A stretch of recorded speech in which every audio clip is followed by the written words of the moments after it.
Joan of Arc is often told like a fairy tale. A peasant girl hears heavenly voices, puts on armor, saves a kingdom, then dies tragically. But at human speed, the story is sharper.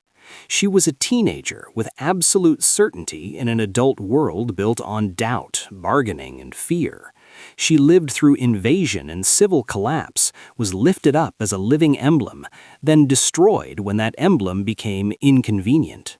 And long after her death, movements kept reusing her, because symbols are powerful when they're simple enough to fit on a banner.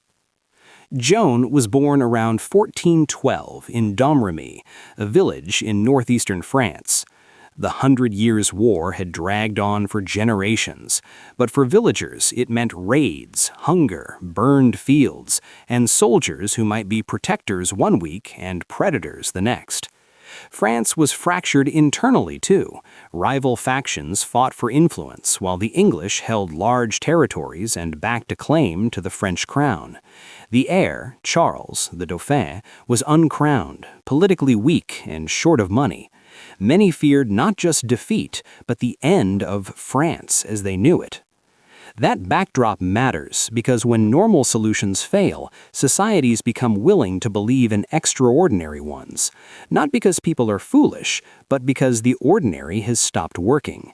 In that atmosphere, a miracle can feel like strategy. Joan's defining feature is certainty. She insists she has a mission from God to support Charles and drive out the English, guided by saints, most famously Michael, Catherine, and Margaret. Whatever you believe about the source of those experiences, Joan experienced them as real and acted on them with confidence. Certainty is persuasive. In a court full of cautious men trained to hedge and negotiate, a teenage girl who speaks like she has direct access to truth is disruptive. Certainty can feel like courage, clarity, even destiny. It can also feel threatening because it refuses the usual rules of politics. Her early story is a series of gates. She wants to reach the Dauphin, but she has no rank, no money, no army. She must convince local officials, then regional commanders, then clerics and courtiers. She is examined and questioned because the court wants plausible deniability. If she fails, they can say they were cautious. Yet France is bleak enough that Joan becomes tempting. She also offers what movements crave. She's outside the existing power structure. She's not a prince, not a general, not a bishop. If she succeeds, leaders can claim a miracle without admitting their own failures. If she fails, they can blame the girl. In 1429, Joan is allowed to join efforts to relieve Orléans, a city under siege and a key pressure point. If Orléans falls, English power strengthens dramatically. If it holds, French morale and options revive. Joan's presence becomes a catalyst. Experienced captains still handle much of the planning, but leadership isn't only maps and orders, it's belief, the willingness of people to do frightening things together. Joan arrives carrying a story that makes action feel possible. Orléans is relieved, French successes follow. Momentum, always intoxicating, starts to look like divine approval. Now, Joan's image matters as much as her actions, and the symbol begins to overtake the person. In medieval war, visibility is messaging. Armor signals authority. A banner signals legitimacy. Joan is often associated with a white banner bearing religious imagery. It functions like a brand. It simplifies messy politics into a clean story you can recognize at a distance. God is with us. It rallies allies, unnerves enemies, and pressures hesitant supporters to commit. But it also creates a trap. Once you are useful as a symbol, people start caring more about what you represent than what you need. Joan's mission is not only military, it's political theater with enormous stakes. Get Charles crowned at Reims, the traditional coronation site. In medieval France, ritual legitimacy matters. A crowned king isn't just a man with soldiers. He is, in public imagination, the rightful ruler. In July 1429, Charles is crowned Charles VII at Reims. This is the high point of Joan's story. If you view her as an emblem, the arc looks perfect. Divine messenger delivers rightful king.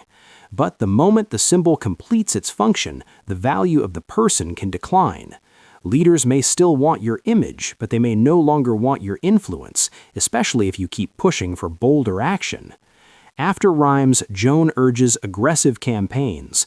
The royal court grows cautious. War is expensive, alliances are fragile, and success invites negotiation as much as further risk. The same elites who benefited from Joan's certainty now find it inconvenient. Movements love the energy a symbol brings.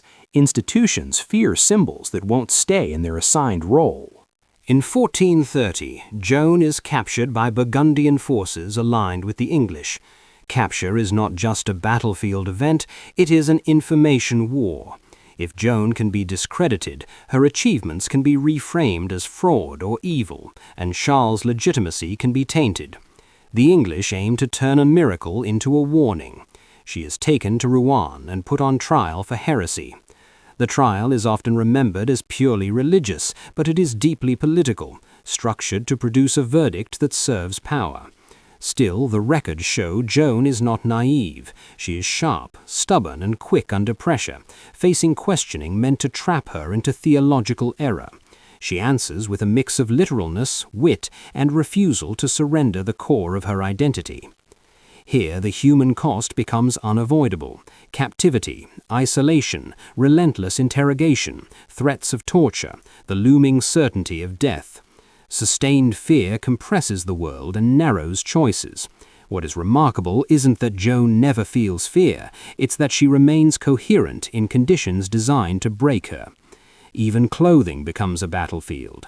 Joan's adoption of male military dress had practical and symbolic meanings, but in the trial it is used as a lever, a way to brand her as disobedient and therefore suspect. Institutions often attack symbols by attacking their role violations, because it's a visible handle the public can grasp. In 1431, Joan is executed by burning, about 19 years old. The brutality is not incidental. Public execution is performance, meant to signal not only death, but contamination, the attempt to invert the symbol. Not saint, but heretic, not deliverer, but cautionary tale. Yet the spectacle meant to erase her also ensures she will be remembered. Power can kill a person, it struggles to kill a story.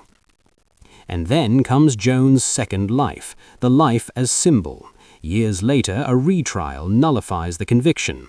Centuries later, the Church canonizes her. Nationalists embrace her as patriotic resistance. Others recast her as a martyr betrayed by elites, or as proof that the true nation survives occupation. Opposing movements can all claim her because she is symbolically flexible. Each version selects certain facts and ignores others. That isn't unique to Joan. It's how political myth-making works. The person is complex, but the banner needs a single image. So the lesson inside the myth is not that certainty is always right, or that miracles always win wars. It's that Joan was a teenager who believed so intensely that adults reorganized their plans around her belief. For a brief moment, morale became a weapon, and cynicism lost.